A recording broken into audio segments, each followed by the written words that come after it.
Hey guys, this is SF, and as a lot of people know, that there is a new Hatcher series coming up on July the 4th on NA, and it is Stardust Agents. The name could be different, but in JP that's what it's called, and that's what it's called in English as well.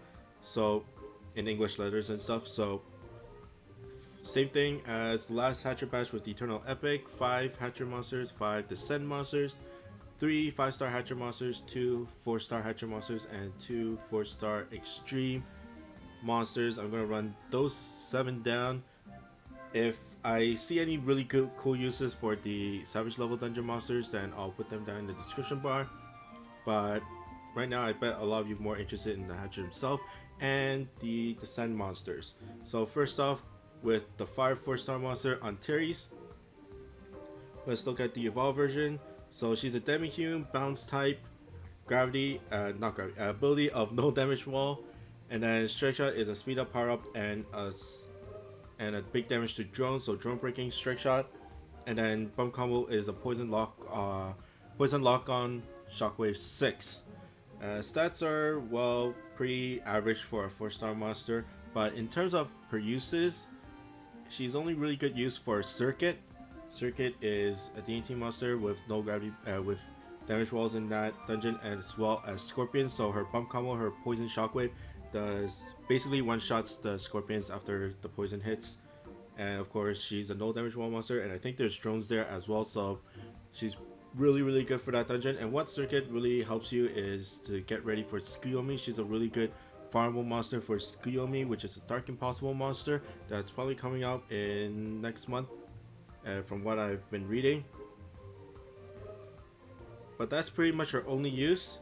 Now let's look at the second 4-star monster, Canopus. Canopus, he is a demi-human as well, power type, ability of light resistance, gauge shot of no warp, very high HP and attack for a 4-star monster. Well, not really for attack. Well, attack does give you the gauge bonus for 1.2 multiplier for the gauge attack bonus, and then speed is of course very slow because of a power type. Strike shot is a wall bouncing strike shot like a Hunter King and Saigo Takamori, and bump combo is a Homing Piercer 6, and he is a really good monster for Izanagi. I did write up a blog post about a really good 4-star monsters in last week or this week, I don't remember, but this guy is not bad as well. I kind of didn't really notice this guy when I was searching through 4-star monsters. So I think this guy is probably better than the one that I introduced in the blog post, which was SST Mind Melder. Just because of the light resistance, he takes less damage from light monsters, which is Izanagi and his pets, as well as the first stage. And he is also a bounce, so the first stage you can pinch. And then stretch out is a wall bouncing, which if you on the last bar of Izanagi, you can position him so that you can pinch between him and the wall, and then you can basically clean him in basically a strike shot. I wouldn't say this guy will one shot even if you pinch. I doubt he will one shot him, but he'll do at least half, probably a third or a half.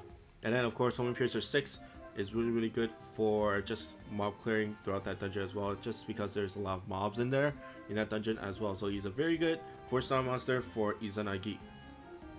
Now let's look at the 5-star monsters. First up is Sirius.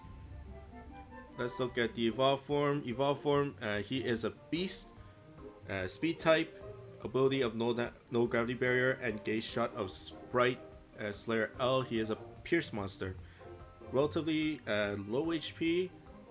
Strike shot is a speed up power up and big damage to shields, and then slash is his bump combo. What is this bump combo? Basically, it'll do like a slashing effect to nearby monsters. It's not really a long range; it's a close range. And strike shot, it does a lot of hits, so it's really good for Scorpions, and it does do relatively high damage as well. And of course, you can get hits, and you can stack up hits so that you can get hearts more often, because that's how the number of hits you take does affect the percentages of items coming up, and of course the percentages of damage drops coming up during co-op. Now let's look at the Ascend version. He is a Galaxy 8 class, speed type, no gravity barrier only, very low HP compared to, well, a little bit under in terms of the evolved form, but around 19,000. Okay attack, very high speed. Strike shot is a giant laser and a homing, just like Teeny, or I think Teeny is the one that I can actually think of right now. And then bump combo is a slash and a homing 8 for the bump combo. Now I do recommend the evolve form just because he is the #1 hatcher monster for Murasame. Murasame is a very good monster. If you guys haven't been looking out for him or like preparing for him, he's a very good monster. She's a very good monster. Does a lot of I have like 2 of her in JP. I want to make a 3rd one, but probably not going to actually spend the time. But she is very hard to get, and her dungeons are relatively hard. But Sirius makes her dungeons very easy. Basically, you have to farm the dark dungeon, which Sirius is very good at, and the light version, which is the actual final goal of Murasame. He is probably top #1 hatcher monster in that dungeon.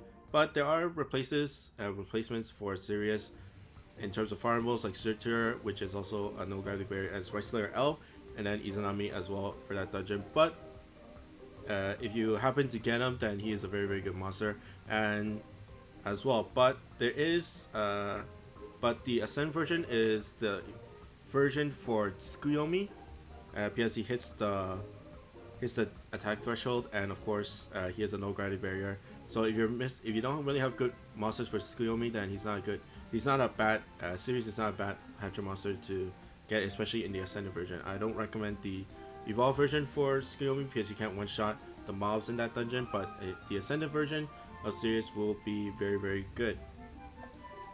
Now let's look at the next one, Deneb. Let's look at the Evolve. He is a demi-human, bounce type. Ability is Fiend Slayer, gauge shot of no damage wall, a bounce type, relatively high HP.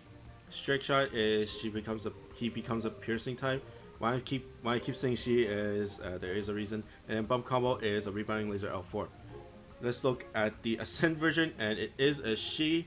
So the evolve form is a male, and then the Ascend form is female. The true gender bend monster of Monster Strike. Demi-human, blast type, no damage wall, strike shot, bounce type, and then really good stats overall. A little bit low on the speed. Strike shot is she becomes a piercing type just like the evolved form, but it is a 4-turn cooldown, so she can pretty much hit it every single turn whenever she's up. Before her first shot, after her first shot, every turn after she can use her strike shot, and then which is really good for safety reasons. And then bump combo is rebounding laser L4, a powered up version because she is a blast type, and then cross laser S for the sub bump.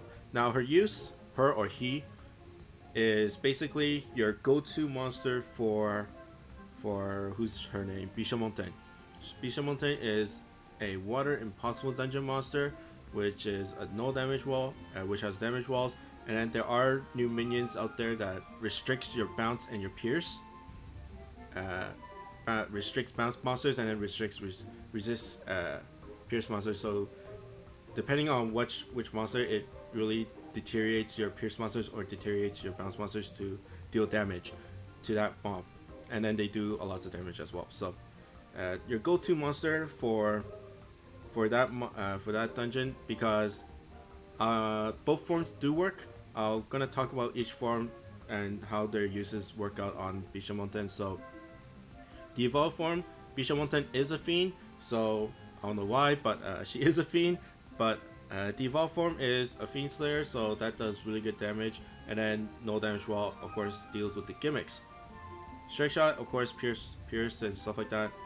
But that's basically it. She is a Slayer, good Slayer for the monsters. I think he's the only Slayer that has a no damage wall in that dungeon, except for like Mika does have a Fiend Slayer, but Bishamonten is a water monster, so you won't bring Mika there. And then let's look at the Ascend version. The main reason why you will choose this one over the evolved form is of course the 4-turn cooldown, and then you can basically switch between bounce or pierce. There are some dungeons. There are some parts of the dungeon where it's all pierce blobs or all bounce mobs. So switching between having that flexibility to switch between bounce and pierce is really effective. And of course, she does have a powered up rebounding laser, which works on the final boss stages. But the evolve form does proc, the Fiend Slayer does proc the bump combo as well. So there might be a little bit, I don't know the exact math, but you can do the math and then you can check. But both of them are really good in terms of Bishamonten, so you won't regret choosing one over the other. And why would you bring Deneb? But Deneb, why he or she is a go-to monster, it's because of her stats. There are a lot of wood, no damage wall characters. Most people bring Kushinada as a bounce monster, but there are some demerits to bring Kush. Is her stats, which is low HP, and she can't one-shot the mobs with her attack, with the number of attack, which I think one-shotting the mobs is very important in my opinion. Whereas Deneb does have the high HP to bring up your team's overall HP because there are no hearts in that dungeon, and I think she does have the attack power to one-shot the mobs as well. I'm not sure about the pierce ones, but the bounce ones for sure, she or he can one-shot them. And then another thing is that just because your team will have the most stable team for veterans for that dungeon is Tini, Yugu, and then 2 Kushinadas. And if you know their stats, they have really low HP. You barely make 75k depending on what able berries you bring. I don't think you break 70. You for sure don't break 80k, but you might be a little bit over 75k. But having the Deneb there will make your HP a lot higher, makes it a lot safer.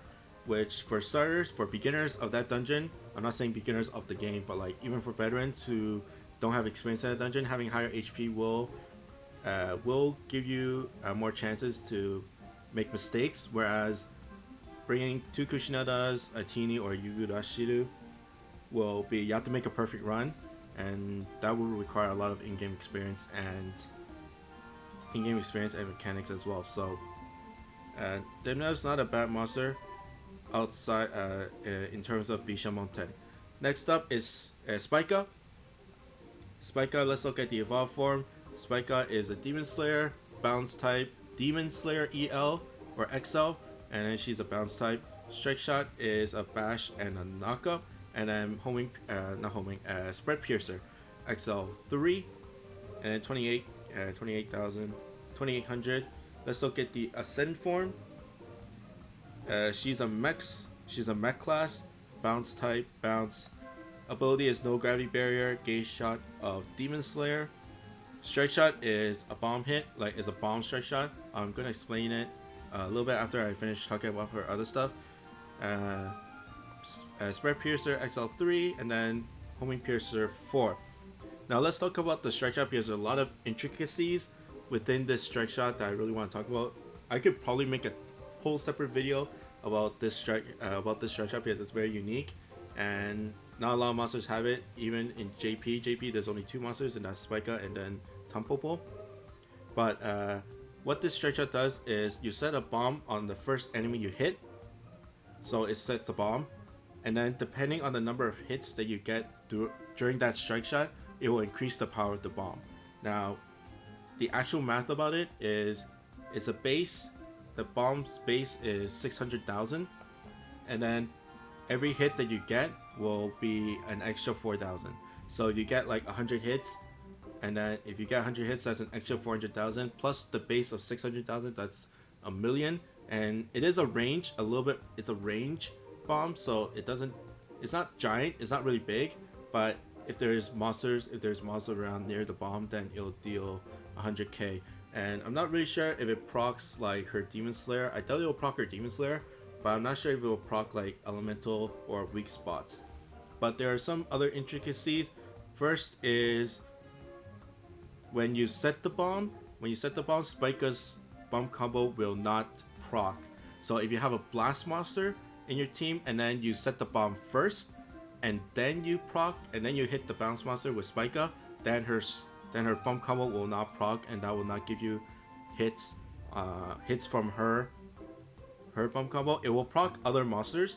It'll proc all the other allies of your team, but it won't proc the bomb combo of herself. So you gotta be careful of that.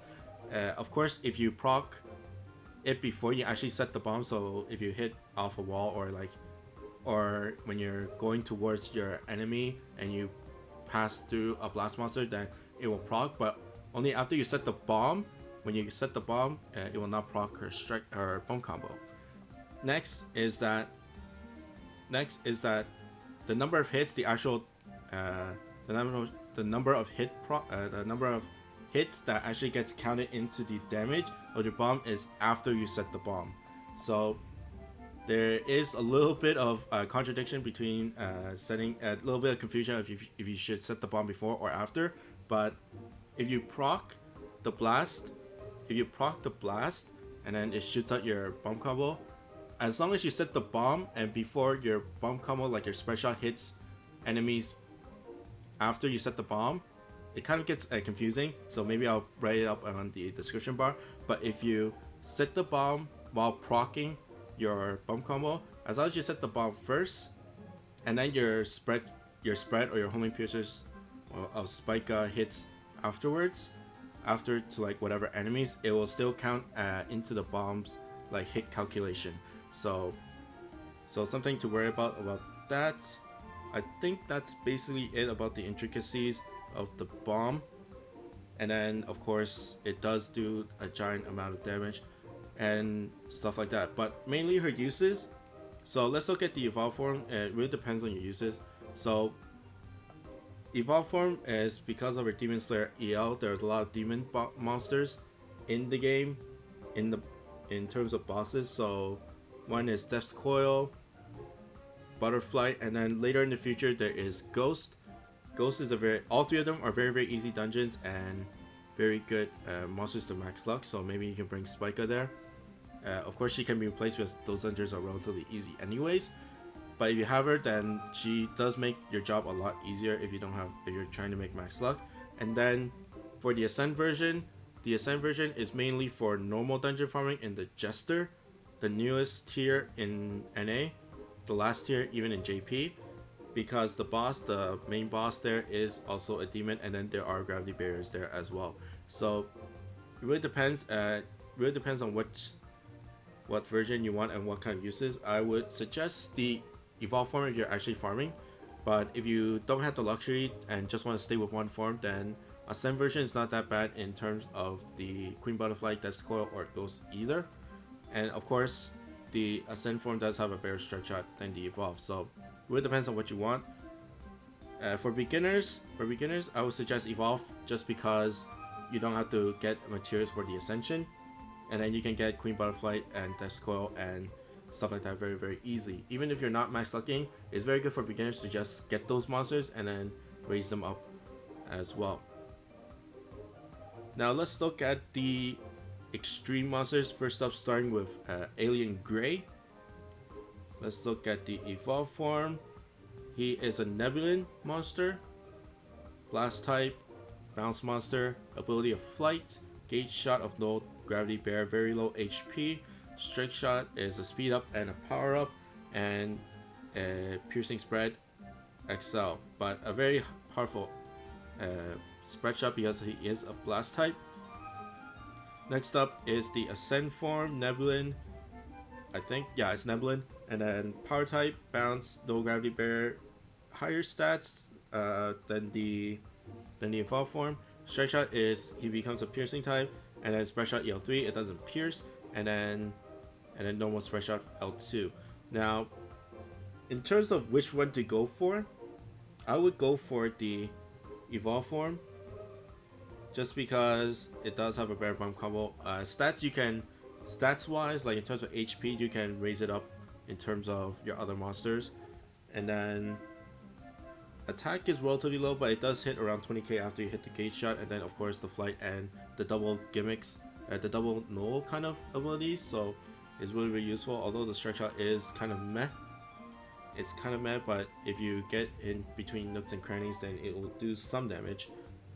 But in terms of the monster himself, if you don't have the luxury, I wouldn't suggest you actually make a max luck of him, just because there's not many uses, and I would think like a Queen Butterfly's a lot easier to get and a lot more useful than Gray.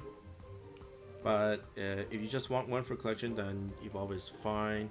If you want a max luck just for max lucking, then Evolve is fine as well. I doubt you'll use I doubt you'll use it in any other dungeons. There's not many possible that you can bring him to. You can probably bring him to like Marisden, but there are a lot more better farmables out there just for that dungeon. But in terms of difficulty of Gray, right now for NA people, it is relatively hard just because there's not many good monsters out right now for that dungeon. So the main gimmicks are mines and warps, and then yeah, that's basically it. And then there are laser barriers there as well. So there's not many monsters that have the no warp and minesweeper abilities, or even like flight no warp abilities, besides like Low Lady. I think Low Lady is the only monster out there that deals with both gimmicks at once, and of course she is a water type monster, and her homing piercer destruction does work well with the laser barriers as well. But once the NA gets more monsters, it will become relatively easy.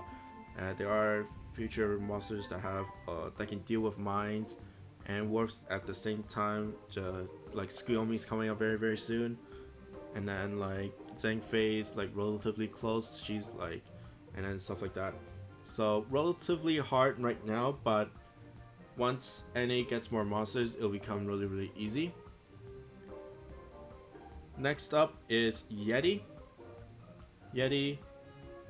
Let's look at the evolved form. She is an Ethereum monster, speed type, no damage wall, and a bounce monster.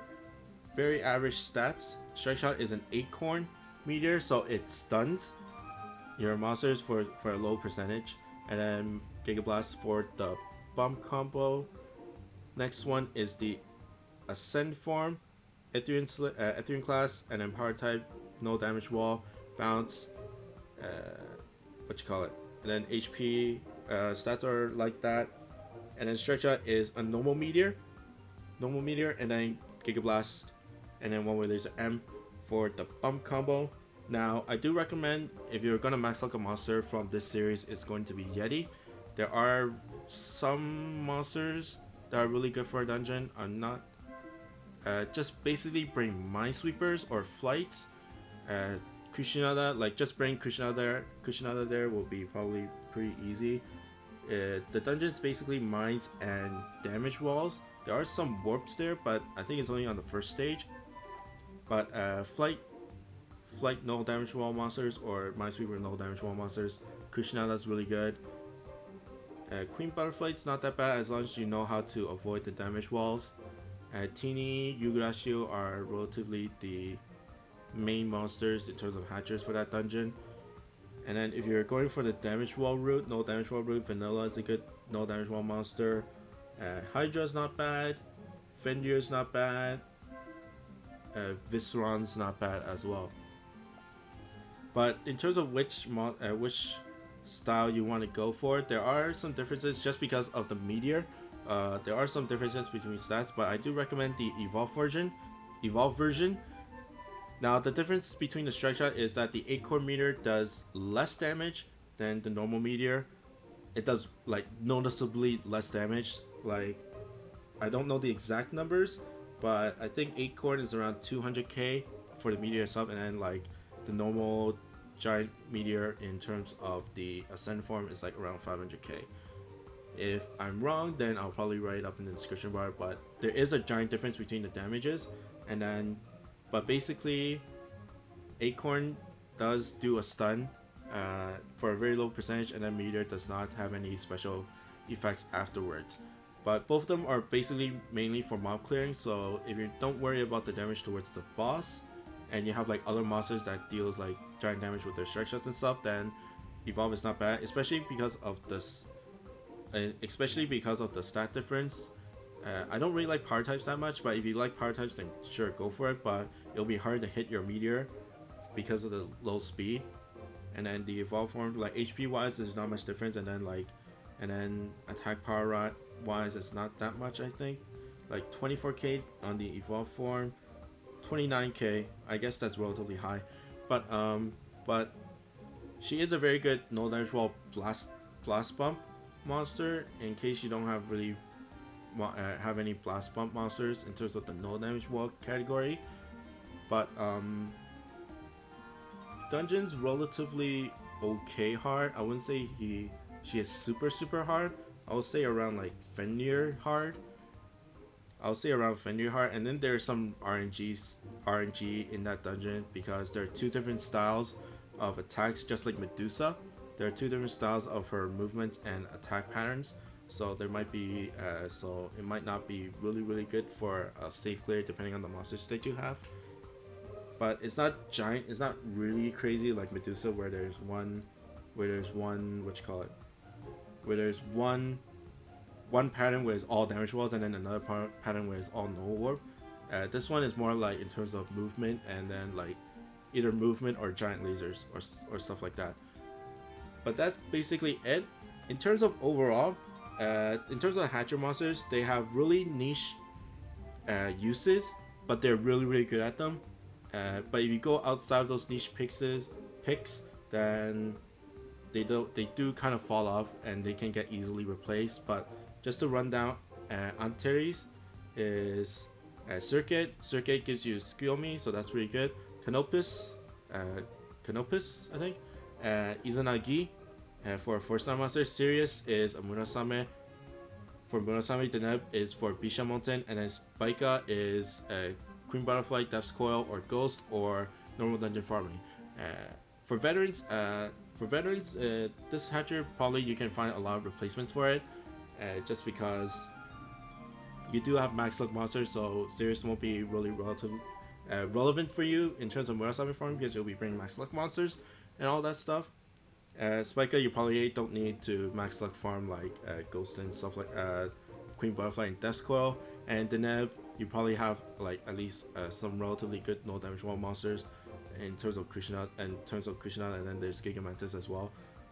So for veterans, it's not that needed for in terms of their uses, but they do make it a little bit easier for you in terms of clearing the dungeons and having a fast, stable clear.